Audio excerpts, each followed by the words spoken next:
इस वीडियो में आप इस बच्ची का चमत्कार देख सकते हैं।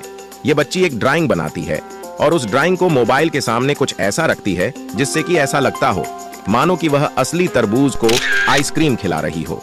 और दूसरी वीडियो में यह लड़की तरबूज में एक छेद करती हुई मोबाइल के सामने कुछ ऐसा करती है जिससे कि ऐसा लगता है मानो कि वह उसमें सोने के सिक्के डाल रही हो।